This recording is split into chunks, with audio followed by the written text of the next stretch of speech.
السلام علیکم ورحمۃ اللہ وبرکاتہ۔ آج پڑھتے ہیں سبق نمبر 16، تفخیم و ترقیق کا قاعدہ۔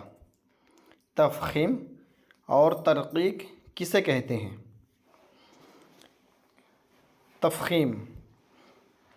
تفخیم کے معنی حرف کو پر یعنی موٹا پڑھنا ہے نا، پر پڑھنے کو بھی تفخیم کہتے ہیں، یعنی موٹا پڑھنا۔ اور ترقیق یعنی ترقیق کے معنی حرف کو باریک پڑھنا، ٹھیک ہے، باریک کا دوسرا نام ترقیق بھی ہے۔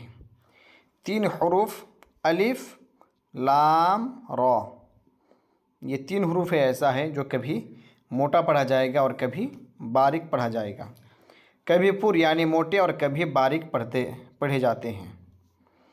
الف سے پہلے اگر پر حرف آ جائے تو الف کو پر، اور باریک حرف آ جائے تو الف کو باریک پڑھیں گے۔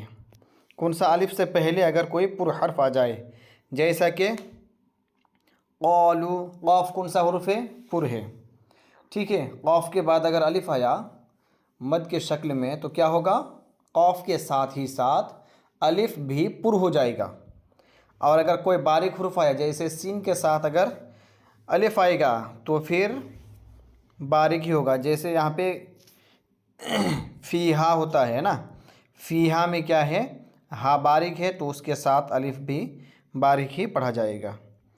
لام، اسم جلالت اللہ عز و جل کے لام سے پہلے حرف پر زبر یا پیش ہو تو اسم جلالت اللہ عز و جل کے لام کو پر پڑھیں، اور اسم جلالت اللہ عز و جل کے لام سے پہلے حرف کے نیچے زیر ہو تو اسم جلالت اللہ عز و جل کے لام کو باریک پڑھیں، یعنی لفظ اللہ سے پہلے اگر زبر اور پیش آئے تو لفظ اللہ کے لام کو پر پڑھیں گے، ٹھیک ہے۔ جیسے اللہ، زبان کی جڑ کو اوپر اٹھا کے، ٹھیک ہے، اللہ۔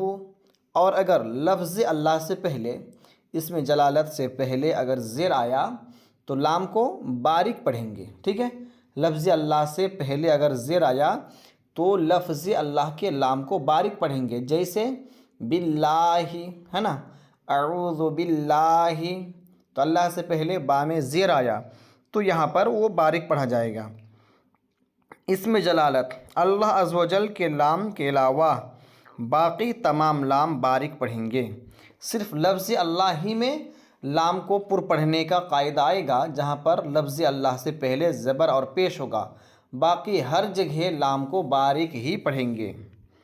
را کو پر پڑھنے کی صورتیں: را پر زبر یا پیش ہو، را پر 2 زبر یا 2 پیش ہو، را پر کھڑا زبر ہو، را ساکن سے پہلے حرف پر زبر یا پیش ہو، ٹھیک ہے، را ساکن سے پہلے عارضی زیر ہو، را ساکن تو ہے لیکن اس سے پہلے زیر عارضی ہو، جیسے ایرو جو یہاں پہ جو دکھ رہا ہے نا، را ساکن سے پہلے زیر دوسرے کلمے میں ہو، را ساکن ہے اور اس سے پہلے والے کلمے میں زیر ہے۔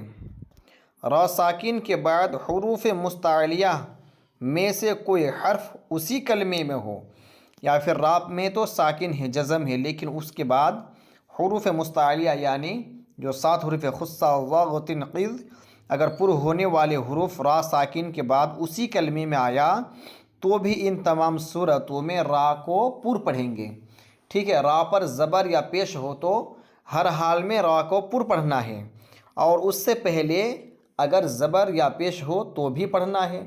را ساکن سے پہلے اگر زیر ہوگا تو اس کو کیا پڑھیں گے؟ اس کو پھر وہ ٹائم میں باریک پڑھیں گے، ٹھیک ہے۔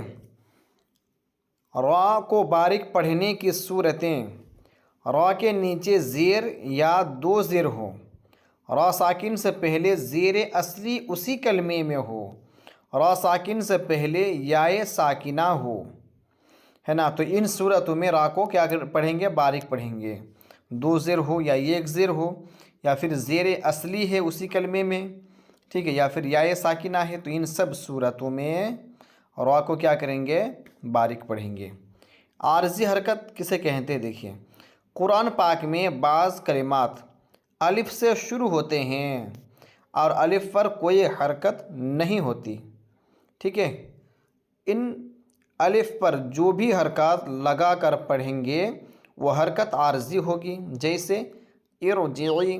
بہت سارے ایسے بھی ہیں جہاں پہ الف آپ کو نظر آئے گا لیکن اس میں حرکت آپ کو نہیں ملے گا، ٹھیک ہے، لیکن اس میں جو حرکت لگائیں گے اسی حرکت کو ہی عارضی کہیں گے، اور اس کا دوسرا نام وصلی بھی ہے نا، تو اسی کو کہتے ہیں عارضی حرکت۔ جیسے مثال دیا ہے ارجعی کہ الف کے نیچے زیر عارضی ہے، ٹھیک ہے۔ نوٹ، ایک ہی کلمے میں را ساکن سے پہلے زیر اصلی ہو اور اس کے بعد حروف مستعلیہ ہو تو را ساکن کو پر پڑھیں گے، جیسے مرصادن، اب ایک ہی کلمے میں ہے، اس میں ہے نا، مرصادن، ایک ہی کلمہ ہے، اب را ساکن سے پہلے تو زیر ہے لیکن اسی کلمے میں حروف مستعلیہ یعنی پر ہونے والے حروف جو صاد ہے وہ اسی کلمے میں آ گیا، تو پر ہونے والے حروف آیا، اس وجہ سے یہاں پر را کو پر بھی پڑھ سکتے ہیں، ٹھیک ہے۔ اب یہاں پہ جو قالہ ہے، اب قالہ کے ساتھ جو الف ہے اس کو پر پڑھیں گے کیونکہ الف سے پہلے پر والا حرف آ گیا ہے نا، تو اس کو پر پڑھیں گے، جیسے قال، قالا نہیں پڑھیں گے بلکہ قال صراط، اور یہ بھی الف پر ہوگا کیونکہ آگے پیچھے دونوں پر ہے، سراجن کانا، اب یہ الف باریک ہوگا کیونکہ اس سے پہلے باریک حرف آیا، کانا مالن مفازن۔ اتنی بات یاد رکھنی ہے، الف سے پہلے پر حرف آئے گا تو پر ہوگا الف، اور اگر باریک آیا تو باریک ہوگا، طالب، تابو، خالدن، عابد، غاسق، طعام، اللہ، لفظ اللہ سے پہلے زبر آیا یہ پر ہوگا، اللہ یہ بھی پر ہوگا، واللہ، فاللہ، ان اللہ، هو اللہ، من اللہ، رسول اللہ، رضی اللہ، قالوا اللہم۔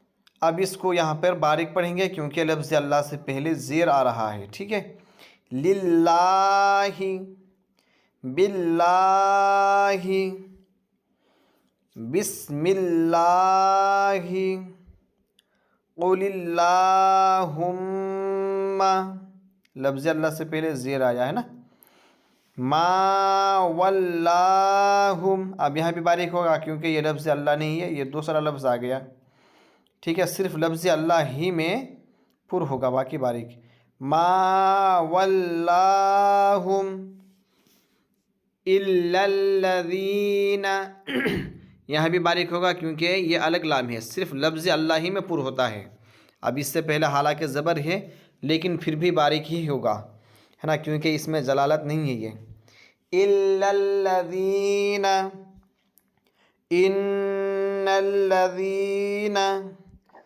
علی صلاة، رجل، الم تر، رزقوا، اکثر، اجرا، اجر، ابراہیم، عرش، ام صبرنا،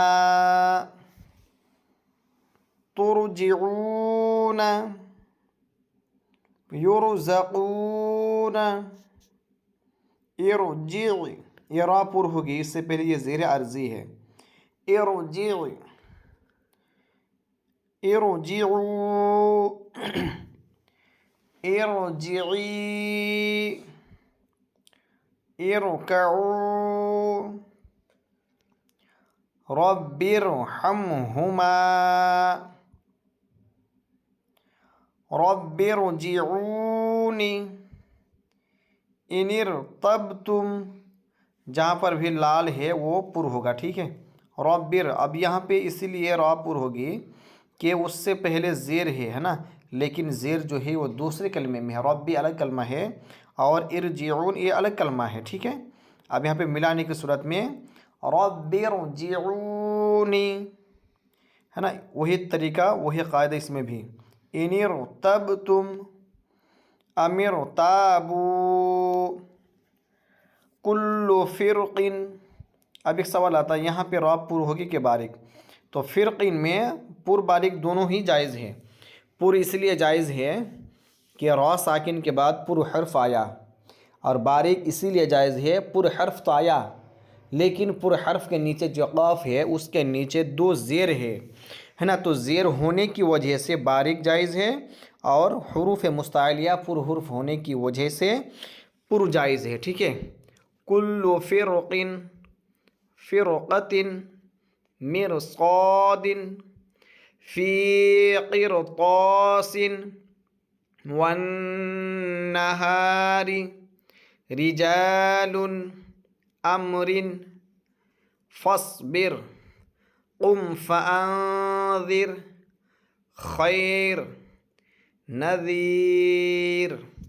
ٹھیک ہے، تو یہ طریقے سے اس کو یاد کرنا ہے نا.